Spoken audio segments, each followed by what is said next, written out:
টানা 3 দিনে পর্যটকদের উপচে পড়া ভিড়। ঘুরে ঘুরে উপভোগ করছেন নীলগিরি, নীলাচল, স্বর্ণমন্দির আর শৈলপ্রপাতের মতো স্পটগুলোর প্রাকৃতিক সৌন্দর্য। ফলে শহরের হোটেল মোটেলগুলোতে কোনো রুমই খালি নেই। বান্দরবানের পর্যটন কেন্দ্রগুলোতে লোক সমাগম বাড়তে শুরু করেছে মঙ্গলবার থেকে। ঈদের ছুটির সাথে সাপ্তাহিক বন্ধ মিলিয়ে দূর দূরান্ত থেকে আসতে শুরু করেছেন ভ্রমণপ্রিয় মানুষেরা। পর্যটন কেন্দ্র মেঘলা, নীলাচল, শৈলপ্রপাত, স্বর্ণমন্দির সহ সবখানেই মানুষের উপচে পড়া ভিড়।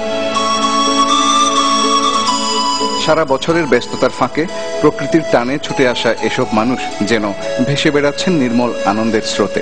নীলাচলের ভিউটা অনেক অসম, আর এখান থেকে পাহাড়গুলো দেখতে অনেক সুন্দর, দেখার মতো অনেক কিছুই আছে এখানে। আমি এখানে প্রথম আসছি, আমার খুব ভালো লাগতেছে, আমার ফ্যামিলি নিয়ে আসছি।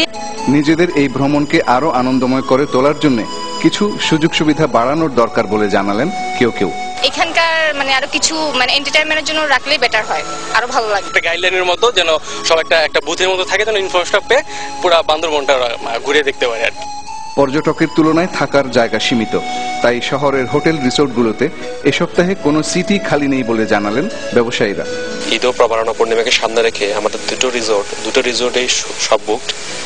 আমরা অনেক গেস্টকে রুম দিতে পারছি না। আমার জানা মতে বান্দরবানে কোনো হোটেলের রুম এখন খালি নেই আগামী এক সপ্তাহের জন্য। বর্ষার শেষে স্নিগ্ধ প্রকৃতি, শরতের মনোরম আবহাওয়া আর সবুজ পাহাড়ের টানে ছুটে আসা মানুষের এই ঢল আগামী শনিবার পর্যন্ত থাকবে বলে জানিয়েছেন পর্যটন সংশ্লিষ্টরা।